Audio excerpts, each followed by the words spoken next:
Adama sungolo kono, asebeni wewe, elewe yemuokia, azapale ugeno sime.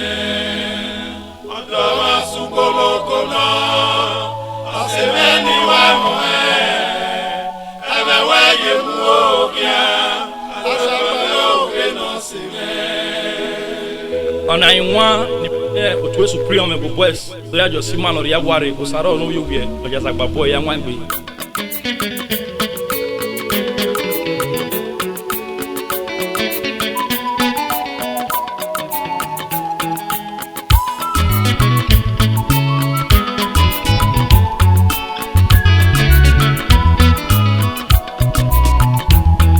Adama sungolo kono, asebeni wewe. Yemuokia, azapale ugeno sime. Adama sungolo kono, asebeni wewe. Ebewe yemuokia, azapale ugeno sime. Deke nurie, osara endo yobie.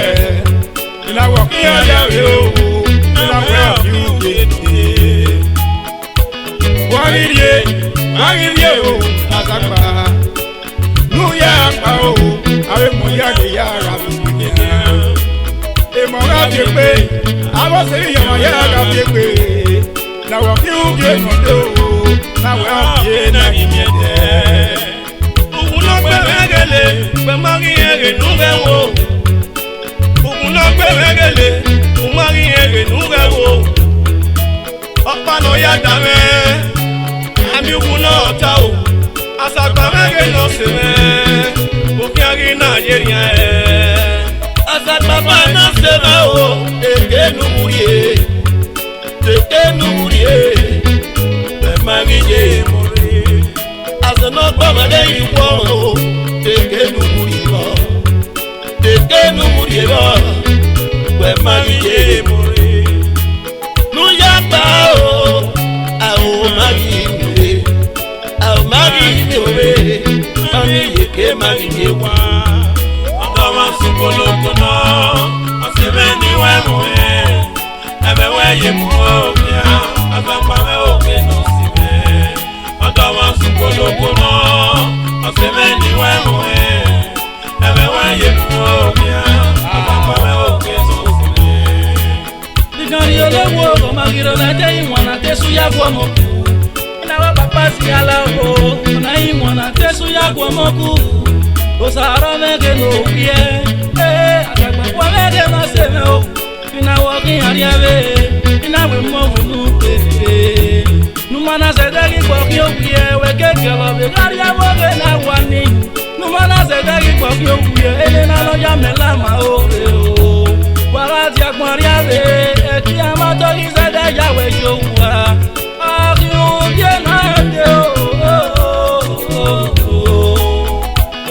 Iyokiogwe o, azapamege no sime. Akiena gimienda o, usarawe nubiye. Ama ave kubiya, dora iwa o, ama wasukunia. Efe wane moye bia o, subiga we ubasi no tuwewe nurerire. Awe kopenu ya pa, efe wadi mayipie. Efe wadi mayebuno, usarawe no sime. Yoge bije gafie, asebia ma ya gafie, usaro me nubio pie. Akaka badame, awoke no kage le bia kone tepe.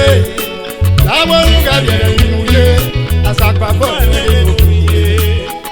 Yako ebo muta, nuko ebo mubie. Yako ebo gabia yore, usaro me nubio pie. Adama sungolo kono, asebeni wewe. Ebewe yemuokia, azapale ugeno sime. Enegbere o, ibia o. Agama masaro, neno bio kwenu wa. Eke giga fieke. Wagiri o, moni ayo. Ama miegbe no, agirie, yugu miele. Okiugwo, wagu saro, elebia. Una mi amiga, una mi amiga, Una mi amiga mani la bototo una mi veo yo cuando tiene tú. O sarro me lo yo quiere. Y ya voy a bueno de. Ogi wa gbọ́n o má gẹ́lẹ́gẹ́ ogi wa gẹ́lẹ́ ya dé. Ogi wa gẹ́lẹ́ ya se yàrá ìta mú kú náà gẹ́lẹ́ bẹ́ẹ̀ máa ràn wá o. Eke una di àtàgbà náà sẹ́mi àríyọ̀ wa máa mi àti màá yá àti màá yá àti ìgbé fi hàn o. Ẹja gbọ́n náà gẹ́lẹ́ bàmá o. Ọyìn àti àtàgbà mi ládé mi náà máa jọ jọ ye. Ogi ariabe azagba mege ni go he o. Ogi ogi no ke o. Ariabe na gi biebe. Apa wa bi wuku ase biaru dawe wu ase o. Ogi ariabe o. Ariabe na gi biebe. Maintenant, we go back the chairman to bring on the request. Here are you. Maintenant, Augustin no be ra oji di bad chairman. Ariabe ra ime pe o. Maintenant, eso sa no bi o pe mudia. Azagba boy, you can Ariabe o. Now donation to Omewo. If there's still a next life, you still my friend. Maintenant, Elvis, no be Mohamed. Azagba boy, you can Ariabe o. Maintenant, Amos, no be John. Azagba boy, you can get no be. Mais squad you no back go fe we kele ni. Ogugu. Uma. Mo hebi no yo be we ga la azaba e be da no gari awe o. Maintenant, Koti, no your best in one way. Okay, Ariabe, Azagba boy, Ariabe, I can't be